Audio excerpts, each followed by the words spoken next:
Hello, everyone. Welcome back to the Rewatchers Council. That wasn't even so abrupt this time. It was just kind of like over. It's like, oh, it's over. All right. Yeah.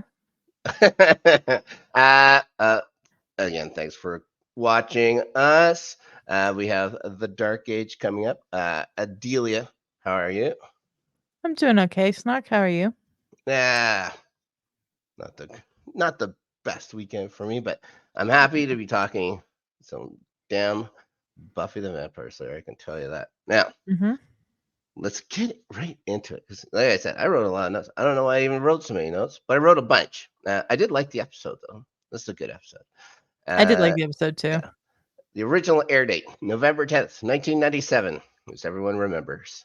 It was written by Dean Batali and Rob Deshotel. The hotels, I believe that means in French, if I'm not mistaken. It was directed by Bruce Seth Green, so we got some early heavy hitters doing the work here. Uh, Mm-hmm. let's go to the number one movie in the United States of your Okay. Americas. Uh, some say cult classic. Uh, Okay. it was a movie I know that I saw in the theaters when it came out that weekend, so I know what I was doing this weekend. Uh, Starship Troopers, the number one movie in America. All right.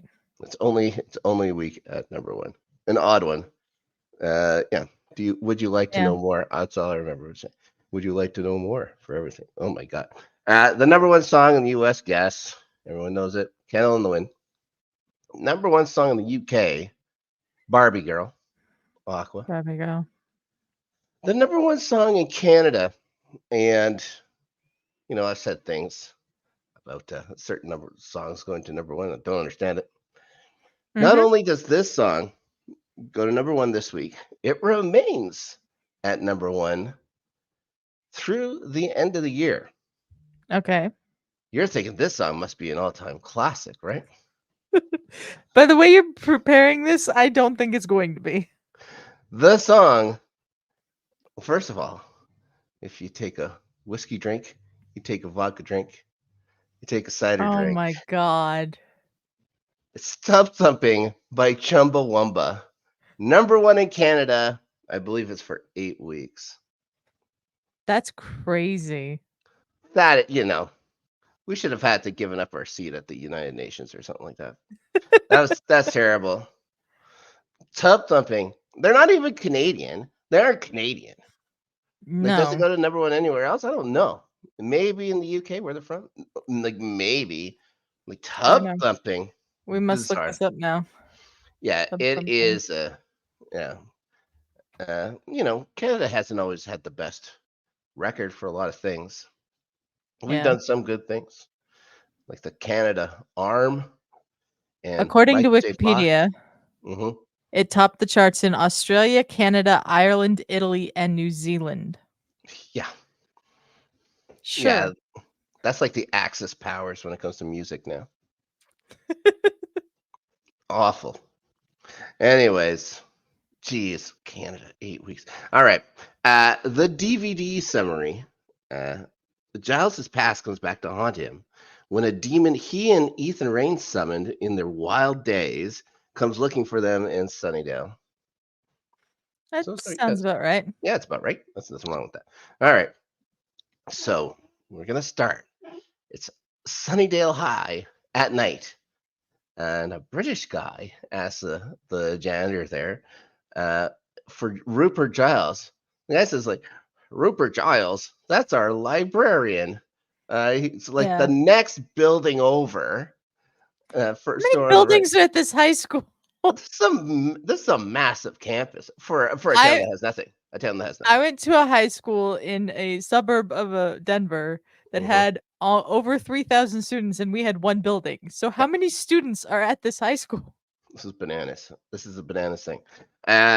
So also that the janitor knows the school librarian is there after hours almost every night. It should be a huge red flag, especially when he only has like the most troublesome kids in his classroom. So Yeah. it's like not great. I So, did wonder how it is the janitor knew Giles would be at the school still. yeah, well, I think maybe those janitors they just know everything. They got their ear to the ground. They're the ones with they're the ones with the The information. ones who know everything, yeah. They're the real power behind everything at a local high school. Mhm. This British guy is played by Stuart McLean, very Scottish sounding name. Mhm. Let's see some of his stuff. NCIS and The Mentalist. I guess those are the two big Ferris shows. But he was also on It's Always Sunny. He had a part on that. And Okay. This Is Us. Remember This Alright. Is Us? I very much remember This Is Us. I've never seen an episode of it. You know why I'd never see an episode? Because almost Why? every commercial, it would always be like a next time on a very special This Is Us. Oh, And yeah, there were a every lot of those time there's episodes. some guy weeping every time. It's like, why the hell would I ever want to watch this? How is Yeah. this possibly popular? And it was. I don't get it. I don't understand it. Mhm. Anyways, one other thing about this guy, Philip Henry, his name. How old do you think this guy is? Does this guy look like he would be a contemporary of Giles and Ethan? No, not at all. Yeah, if this guy's hanging out with Giles and Ethan back in their wild university days, this kid's got to be like 11 years old or something like that. That's not cool. Yeah. That's not cool. Okay, come on, guys. Doing magic drugs with 11-year-olds. Unbelievable. Okay, so, anyways, that custodian was played by a guy named Michael Earl Reed. And again, with the Ferris shows 911. I'm guessing he likes that show. Ferris. I I can't think he stand it. does, yeah. I can't stand that show. Criminal Minds, which was the best. It wasn't as bad as those other ones. The West Wing, which you and I were just talking about Mhm. recently, and also he was Goldtooth in The Army of Darkness. Okay. I know that's one of your favorite movies, as is Absolutely not. one of my Never favorites as seen it. well. One of our Never favorites seen as it. well. Anyways, back to the show. So he gets pointed out to where Giles's room is supposed to be, but unfortunately for our little foreign friend, he doesn't quite get there before he's stopped. Well, actually, she's just walks up behind and he turns around. A demonic version of his friend named Deidre. Uh, she's played by Wendy May, again with the Bones, and actually not too many things. She was in Bones. And she was in a show called Space Rangers. The only reason I am mentioning Space Rangers is that because it starred Linda Hunt.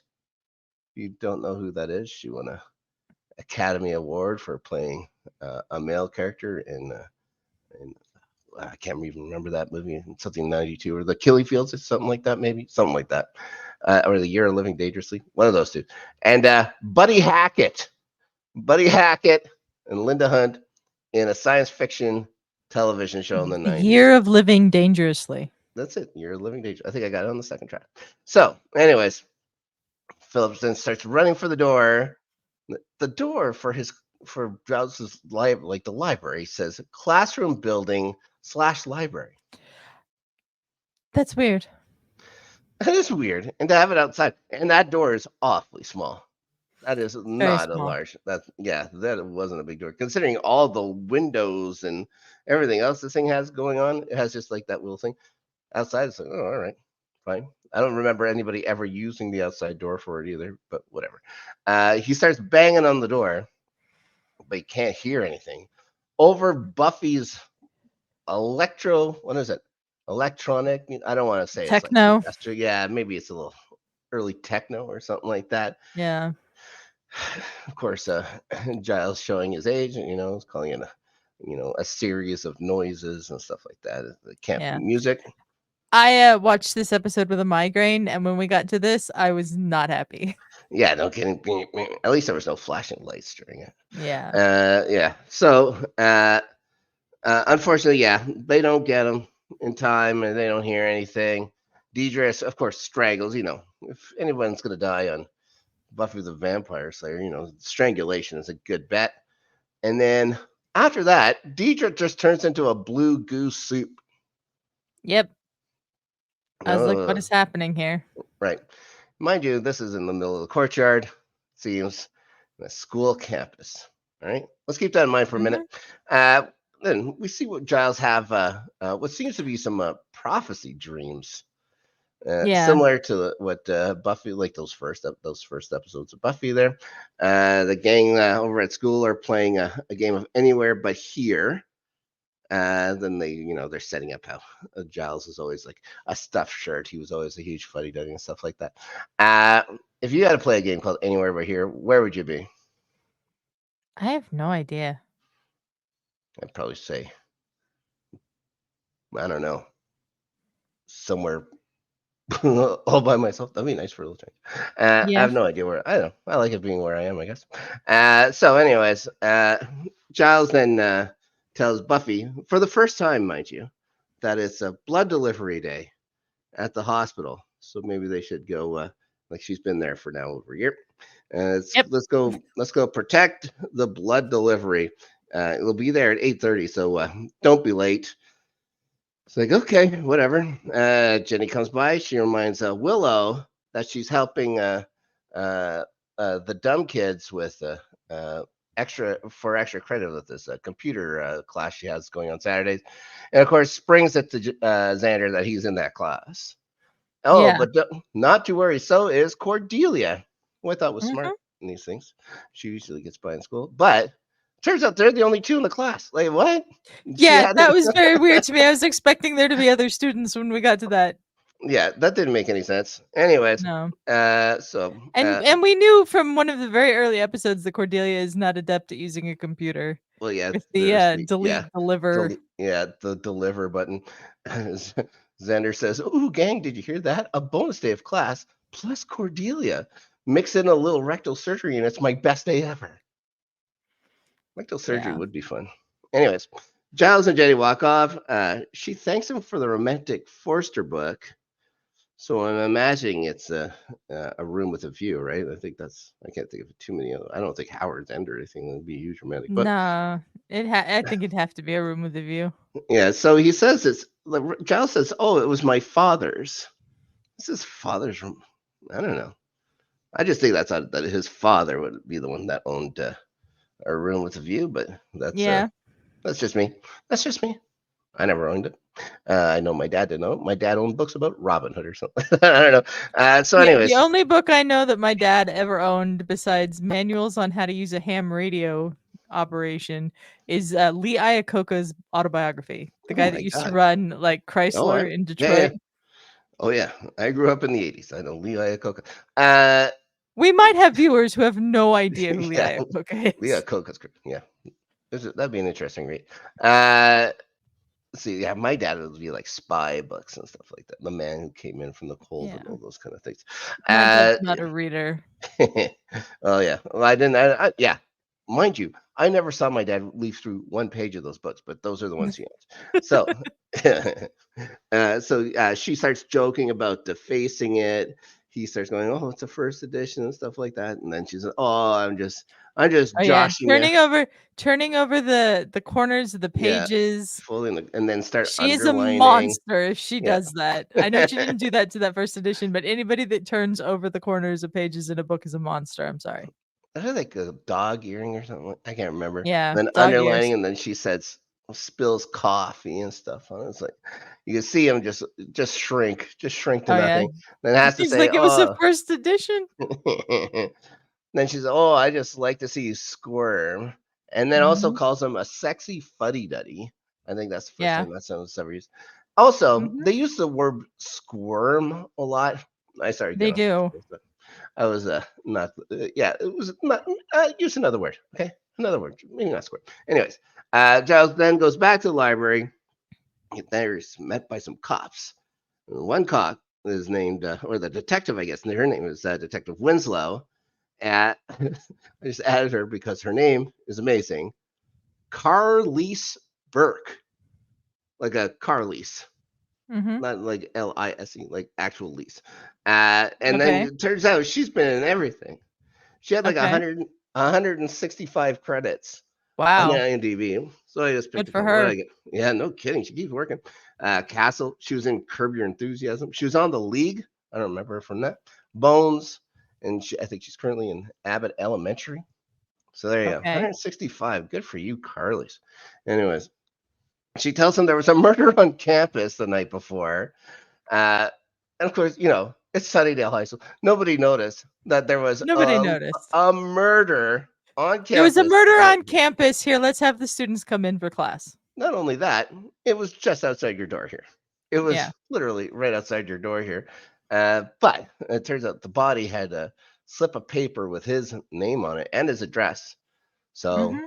I don't know if I meant that Philip went to his house first or his apartment first.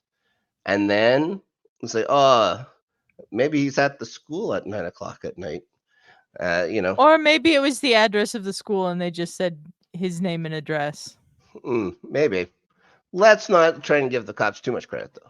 Let's give Philip a little more credit this time. Poor Philip, R.I.P. We hardly knew you. Anyways, Cordelia comes in, Oh, obviously I loved this part.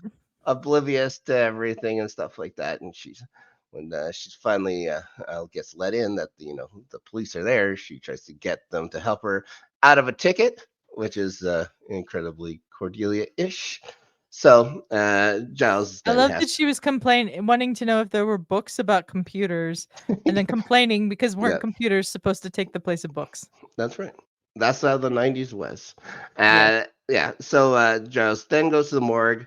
That mortician asks him if he's had his breakfast. Yeah, that I was like, no, that wasn't necessary. Like, would you say that to like if that was a young kid having to go in there and identify his mother or something like that? Did you have Yeah, I your wouldn't think so. breakfast? Maybe that's a good idea that you didn't have your breakfast. Anyways, Giles, they pull out the guy. Giles obviously IDs him. Uh, he says that he hasn't heard from this guy in 20 years. Mm-hmm. This guy that obviously, like, is this guy 35 years old? Maybe? I don't Maybe. know. Then he also does do a lie and says that he doesn't recognize the tattoo on the guy's arm. Mm-hmm. Shouldn't, but what did we just learn? Lying's not the best. Lying isn't good. So, Yeah. Buffy's there. She's set up at the hospital. She spots 3 vamps stealing a delivery of blood, fights them off.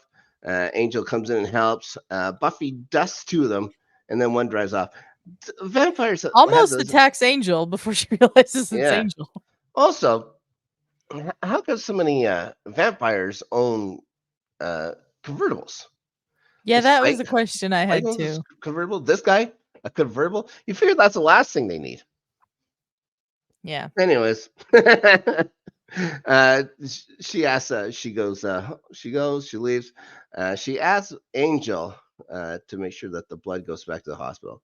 Do you think that Angel actually brought that blood to the hospital? It's like the way he was looking. He's like, yeah. It's like that's going into his fridge, right? 100%. Probably. Anyways, she goes off to find Giles at his place to give him shit for not showing up. Pretty sure this is the first time we see his apartment. Like, never mind, like we saw him in Yeah. the room, right? I don't think we've I'm seen it pretty before. sure that we've never seen Giles's place before.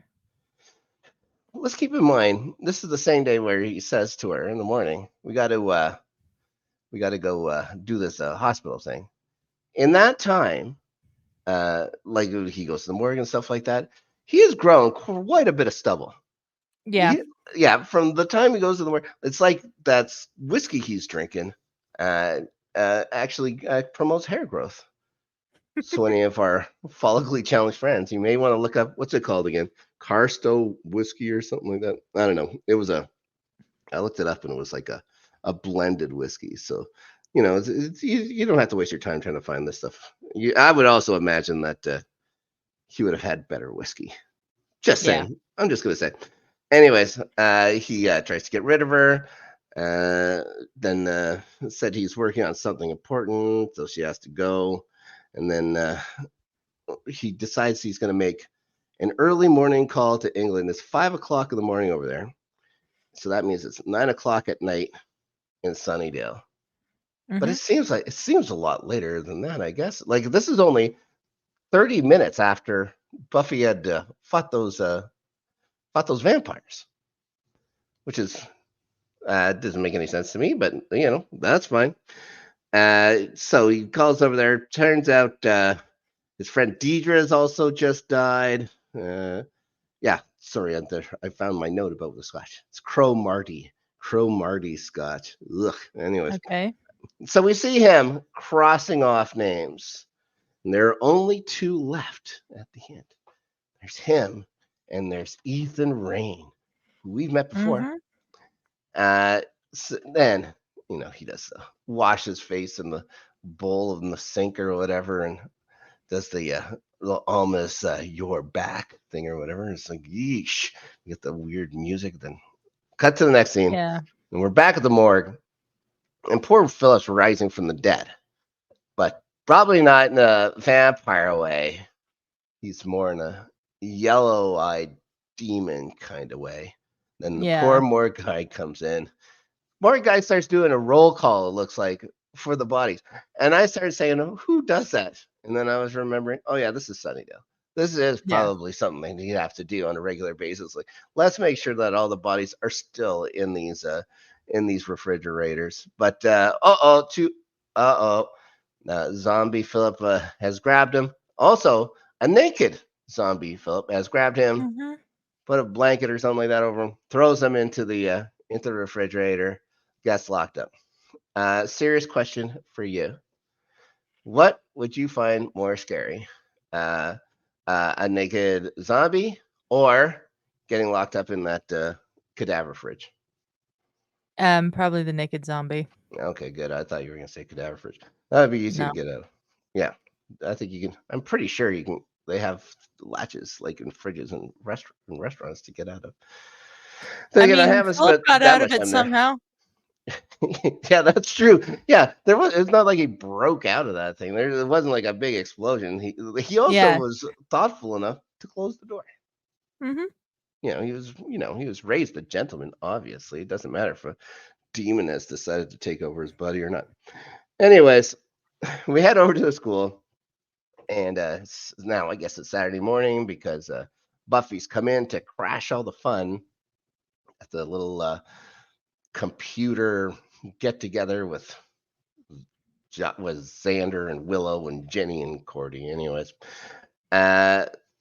she asks Jenny if Giles has been acting funny or whatever. She starts talking to him that looks different and he thinks he was drinking, and she looked very upset by this, and so did everyone else. Xander and Willow. It's like the man is probably 50 something years old and having a drink in his own apartment. It's not like he's like drinking and driving or something. So, all right, maybe relax a little bit. Hold on. Yeah. I start talking about drinking and I get a tickle in my throat. I'm just kidding. All right. So Xander's also positive that if the drinking starts, then whores are next. Yeah, that was very like, why did we escalate this that quickly, Xander? Yeah, well, he was talking about his because of his uncle, the taxidermist. Yeah, in his wild taxidermy days. Then Cordy, of course, mentions that it may have something to do with the way the police were there talking to him and couldn't remember the word homicide for some reason. And so Buffy goes to call him from the library because, again, it's the 90s. You don't have the cell phones. So she hears a little rustling up top in the stacks. In the little, I don't know if that's a restricted section, but this library has like a door between other sections of the stacks. This library is huge for a high school library. A school library that no kids ever use. No kids are ever in there. None.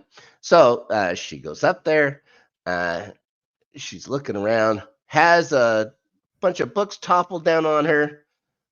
Turns out Ethan Rayne is in the stacks, and he has the most clumsy escape ever. He turns the corner, runs into something. Buffy catches him within seconds. She then says, "Hey, I know you from the shop or whatever." And he says, "Yep." She says, you sold me that dress and almost got me and my friends all killed. And he says, but you look great. So he punches her in the face, or she punches him in the face super hard. Yeah. One thing I wish we had in this series was way more interactions between Buffy and Ethan because they're so much fun. Just the anti Giles is so good. Anyways, Yeah. Giles, as I assumed, has passed out, and he gets when the phone starts ringing, and he was having the demon dreams again. He tries to brush Buffy off again until she mentions the mark of Eyghon. Mm-hmm. And that changes his mood a little bit. He tells her to run away, but Zombie Philip breaks in, looking for Ethan. Ethan tries to flee from there, but Cordelia, with a nice, well-placed kick, even though she's pushed Xander out of the way, Yeah. kicks him. I say in an uncomfortable spot, probably. Mm-hmm. He went down. Awful quick. So, but they have also grabbed Philip and thrown him in the local school prison, which is Yeah, I lucky they don't have. understand what this caged off area in the library is supposed to be. I am. I'm imagining because they said it's for like the restricted section and stuff. Why would there be a restricted section in a high school library? No one Yeah. knows, but it's going to come into a lot more use as this season and the next season move on. That's for sure. When we find out Mm-hmm. more about other people. Anyways, Yep. yeah. One thing about this, another thing. At some point, Zombie Philip felt a little bashful and changed into a full suit by the time he got Yeah, he got to clothes the from library. somewhere. I do remember. I remember us just talking. Pretty sure he was butt naked when he Mm-hmm. was escaping that place. Uh, Good for him to have the decency, the common Yeah. decency to get dressed if you're going to go attack kids in a school. It's the least you can do. Mm-hmm. So Giles arrives at the school again because everyone lives within seconds of each other in this place. Of course, threatens Ethan. He's gonna tell him to get out of town. I do like Ethan's answer to that. He says, "You did, I didn't." So good. Anyways, zombie Ethan there breaks out. He knocks out Jenny Mm-hmm. while he's doing it. Xander protects Cordelia, Yeah. which is odd. Buffy then beats up the poor zombie guy until it also becomes a big puddle of blue goo, uh, which, unnoticed by everybody, touches Jenny just a little bit. Uh, Mm-hmm. but she's gets waken up. She hugs Giles, and she's got green eyes at Delia. Yep.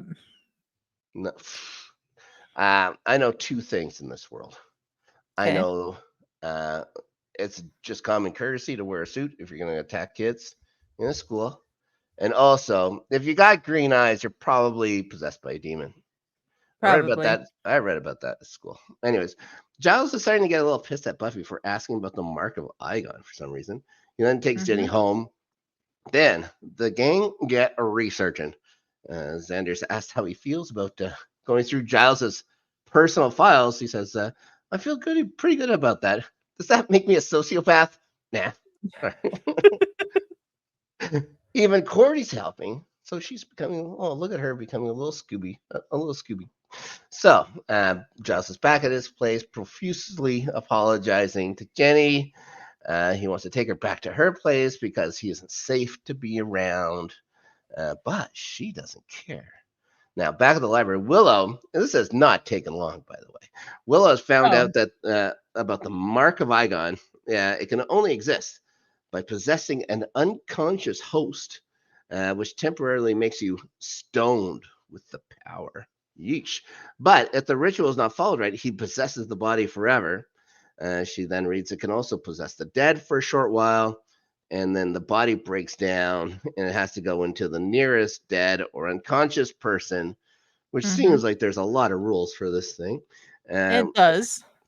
we then get orgies brought up again, for the second Mhm. time this season, which is, all right, whatever. And then they figure out that Jenny was unconscious when Puddle Phillip died.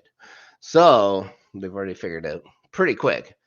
Jenny's probably has something to do with all this going on now. So at Rippers, Mhm. Jenny has pulled the phone out of the wall. That's in a time where they could do that. Also, I think it's bizarre that at that time, Giles would only have one phone. Yes. Usually, you had a phone in the living room, possibly one in the kitchen, definitely one in the bedroom. And you wouldn't Mhm. usually just have the one phone, but whatever. Yep. You just go with it. Sunnydale, maybe. I Yeah, also love how Giles was like, "What was that?" And Jenny was like, "I didn't hear anything." yeah. And it wasn't a huge noise. Like Yeah. it wasn't like there was a big crash or anything like that. Like that, he heard it at all was quite odd. Anyways, Giles is trying to be a gentleman here and telling her that in her weakened state, uh, he couldn't imagine, doing anything. And then she starts telling him that he's never changed. And then he says, "You're like a woman, Ripper," which is she's never called him that before. But Mhm. honestly, if I had a nickname like Ripper, I'd probably legally change my name to it.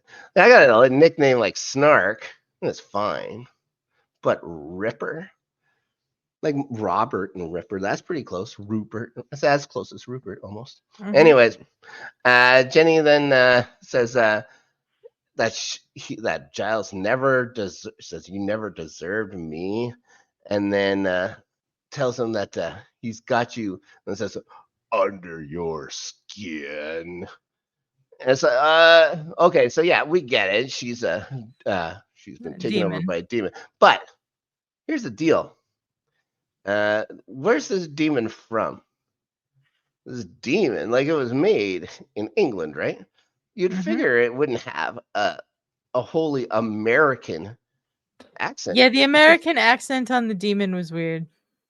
Yeah, I didn't get it. Like you could have had any kind of of old European accent, I guess. Anything would have been fine. If he would have said it in a different language, that would have been cool too. But whatever, you just go with it. Yeah, it does bug me throughout the rest of the show though. How why they just went with a guy who talks like this. Anyways, whatever. Yeah. So yeah, poor Jenny. She's possessed, and now she's beating up Giles. But Buffy shows up and right away just kicks her in the face. Mhm. Another laugh out loud moment for me. I don't know why. When Buffy gets violent right away with somebody, it always makes me laugh, but it does. Anyways, then Eyghon slash Jenny or whatever tells them 3 down, 2 to go, then jumps out the window. Now you think Yeah. they use that jumping out the window bit like in like the credits and stuff. Now here's the deal. I'm pretty sure Giles lives on the ground floor, Mhm. but she looks like she's dropping an awful long way. The ground floor at Yeah. best. Sometimes I think he's on the basement, like Yeah, he's on a because he basement definitely has street. stairs going down to his door. Yeah, So yeah, yeah. I'll never. never understand I'll that. never understand it, but whatever. Why bother making a good stunt? And just how tight her legs. Like she never moves. Like she's like a fish. Like "Oop," never moved. Yeah. That's some brave jumping. Anyways, now it turns out like Giles gets confessing here. And he turns out the reason why he's been such a jerk is because he's the one who actually created the demon. Mhm. Uh, I don't know how you create a demon. I could say summon. You don't Yeah. summon the demon. Maybe not creating it. Anyways, at the library, uh, uh, we see more of Xander going through more of Giles' stuff, and he pulls out a very nicely photoshopped picture of of Giles playing bass. It's obviously just a picture of his head that was photoshopped onto Sid Vicious's body for whatever Yeah. reason. I'm gonna bring this up at the end of this episode because this doesn't make any sense to me. What he says at the end of it, absolutely makes no sense to me. But anyways, Okay. let's keep moving on. Giles then tells Buffy about his, let's say, his misspent youth, how he just dropped out of Cambridge, and he was starting to practice magic.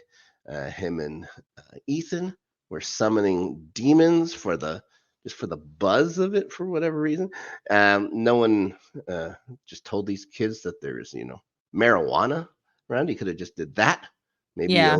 Maybe a little safer. It would have smelled maybe worse. Doesn't smell good, that stuff, but sure. You're not summoning demons. So turns out though they have a friend named Randall, and I guess you'd have to go into a deep sleep somehow, and then you'd wake up with Eyghon in you or something like that. But yes, it's all very strange. And poor Randall, something happens, and he's killed.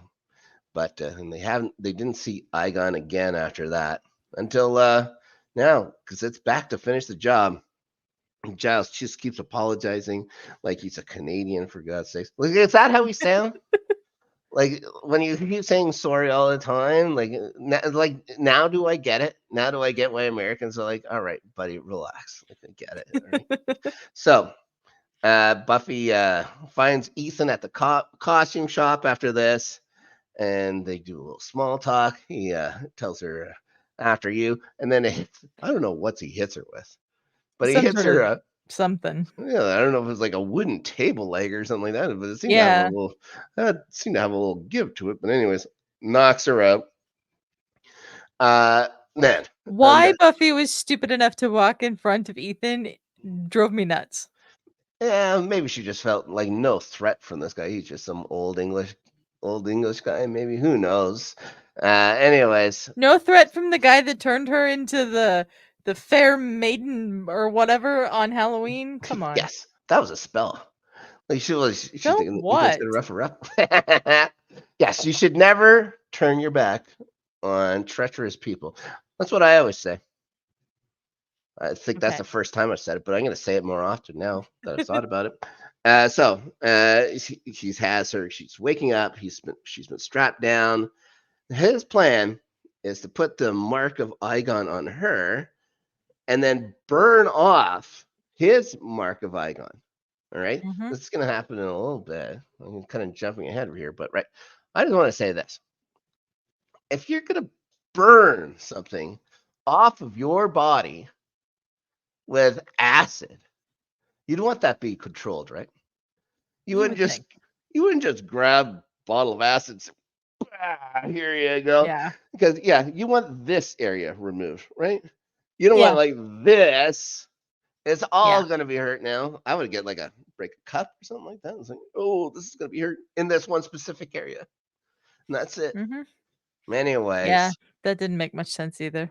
Yeah. So the Scoobies start workshopping how to solve their Eyghon problem. Xander and Cordy, of course, start getting on each other's nerves. Xander decides he's going to fight Cordelia. He's had enough. Cordelia tells him that he's seen her fight and she thinks she can take him and stuff like that, which is awesome. Willow, though, has had enough and gives them both a damn good scolding.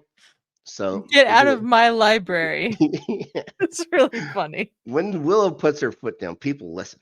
Now, they do a little more workshopping, and then Willow gets a eureka moment and takes off. So, back to the costume shop. And Ethan is an incredibly fast tattooist. Yes. I know people that do tattoos, and it seems to take hours upon hours for them to do things. Never mind something as intricate as something that could put a this spell one around. on my arm that is just basically very simple. Oh, I remember. Still took like an hour and a half to do. That seems like a lot. It seems like a lot. Anyways, so one thing he didn't notice, I guess, in this huge plan of his to tie Buffy up and have her arms tied underneath his bed, there's a huge screw somehow sticking underneath the bench. Yeah. What was he screwing down with that? Who knows? But just sloppy. It was just sloppy of him, if you ask me. Yeah. So we have we see Giles again. This time getting more prophecy dreams, but while he's awake. Now, And he we sees see, Buffy this time in the yeah, prophecy the dreams. prophecies are coming. We see Eyghon show up at the door. Ethan's too late to escape. So now we get to see, does his plan work? She goes up to him and sniffs him for some reason and pushes him out of the way to get to Buffy. But luckily, Buffy has gotten away just in time. Her ropes are broken.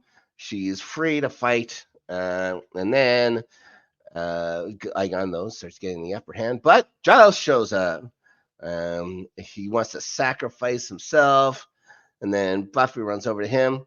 Then, for the first time, Eyghon just uses the Force to throw What Buffy was off. that? Eyghon has the Force now. So it's doom time for Giles, but Angel shows up, and Angel was Willow's grand plan. So Angel grabs Eyghon, starts fighting him. Eyghon has to escape, jumps into the nearest dead body, which is Angel's. Angel, as he'll explain at the end, has had a demon inside him for 215 years and has been looking for a fight. So, luckily, the demon and Angel wins. There's Eyghon, I guess, dissipates. And no more problem. The mark of Eyghon.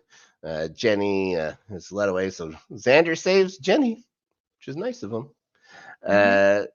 She kind of walks off with Giles, and they didn't even say thanks. You know what I mean? No, they like didn't. those two just leave. They give an Irish goodbye, and these guys are like, "What's up with this?" Like, Buffy got a tattoo. Yeah. For her. Unbelievable. Anyways, They so just leave arm in arm, yeah, all close. yeah. They seem really tight at the second too. Like, oh, okay, Yeah. like you saved me. Thanks. This part really bothered me. This next part. Yeah. So we go back to school, and Buffy talks about how she's going to have to spend her whole allowance getting this tattoo removed. I decided to look up how much tattoo removal is. And it says, like, this is here in Winnipeg, and I imagine the price in Winnipeg would be cheaper than it would be in Southern California. Yeah. The price for a 4 to 9 inch tattoo, anywhere between $150 and $250. Yeah. How much is her allowance? That's a good question. She has a single mom. Yeah. Sure, she's she runs some museum or gallery, some gallery, I guess, in the same. But yes, she keeps complaining about money once in a while, Joyce. So I don't know how much money she's giving Buffy, but yeah, she has to spend it on tattoo removal. Anyways, Yeah. Giles then finds Jenny, and she's being a little distant. He tries A to touch little? her. That's Yeah, being generous. well, they were kind of talking at first and stuff like that, and she was saying, I'm feeling a little better and stuff like that. She's like, okay, but it's when he chose to try and touch her, and she kind of repels, and it's like, where he doesn't think that he's like, oh, okay, right. And he talks to Buffy. He's like, I don't think Jenny's gonna forgive me for this. And Buffy reminds him that maybe he should forgive himself first. Then they head off for training. Buffy has another CD for new sounds and stuff like that. She says, you really want to say shit or whatever? It's like, oh, yeah, it's just sounds. And this is what I was going to get mad about. He says, if you remember that, Jack, like he's basically this, like they're saying that he is Sid Vicious. The only thing I didn't notice from the jacket, like it has the coat orange and stuff like that. It just didn't have his I'm a mess pin. I didn't see that. The band, he says, yeah, this band. When he said this Bay band, I was like, City what? Rollers. Now that's music. What? What? Like a Scottish boy band that play bubblegum pop? That's music? I was so confused when that was the band they referenced right there. I thought he'd say something cool like from the 70s, like just like something like, not even like the Clash or something like that, like just say like Buzzcocks or something like that, like something that's a little less out there or whatever, like Joy Division or something like that. But Yeah. the Bay City Rollers? Something that would still be polar opposite to what Buffy is wanting him to listen to, but actually is good music would be good. Yeah. Of course. Did I have SATURDAY night in my head after that? Yeah, of course. I Uh, cannot name a Bay City Rollers song. yeah, well, I saw So I Married an Axe Murderer quite a lot. And so it was Mm. SATURDAY. All right. Anyways, that's it for the episode. Uh, well, we have. But before we move on, I forgot to mention this earlier Okay, when sure. Philip shows up at the high school. Why is the high school just open and unlocked for anyone to walk into at any hour of the day? It changes his mind about a lot of things too, because like they had to, like the very first scene are kids, and like in the entire series are kids breaking into the school. So Yeah, they lock it every once in a while. They just, I guess, when it comes to Thursday nights or whatever, they just don't. They just really don't care. I'm guessing that's a Thursday it night. yeah, I who knows? It just really bothered me. Yeah, the rules for the security of that school are a little hit and miss. They're a little Yeah. they're a little all over the place. All right, so that does mean we're coming to the first kind of two-parter Mhm. of the season, and two of the more important episodes in general. Huge changes coming over the next two episodes. Never mind, it's the first episode written by someone who's going to become very important to the show, like it or not. She's very important to the show. It's going to be her first written episode. Um, Relationships change. We get new characters introduced, including, well, I don't even want to say it. I'll talk about it later. Adelia, uh, where we'll be able to find you until we meet again for What's My Line Part 1. You can find me on Twitter or X or whatever the app's called. I don't Hmm. even care anymore. At Adelia Chambo. You can find me with Snark on the Highlights channel Tuesdays, 3 p.m. Pacific. For starting 11, our English Premier League recap show for a few more weeks. The season's almost over. Mm-hmm.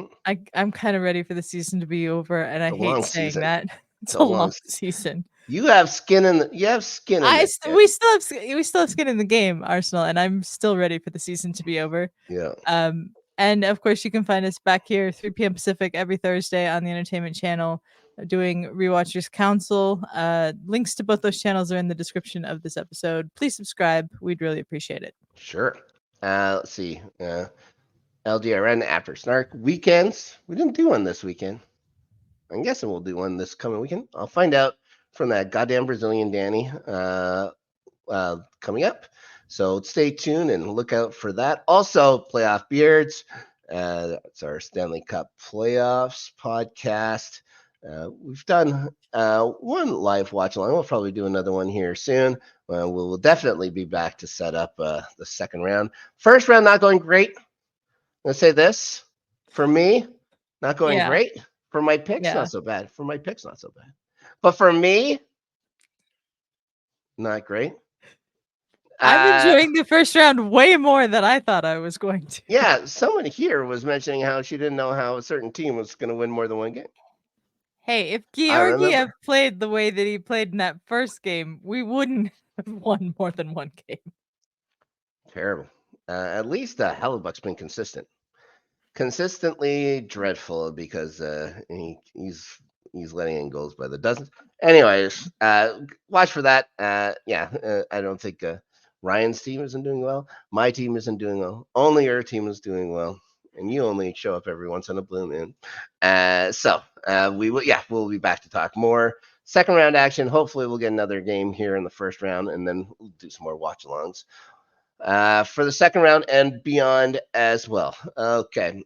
Thanks everyone again for watching. Yes. What's my line? Part one coming. We are going to do them in two parts because, we'll contain them. We'll contain them to an episode. You don't want to skip over anything on What's My Line. Until then, thanks guys and bye bye.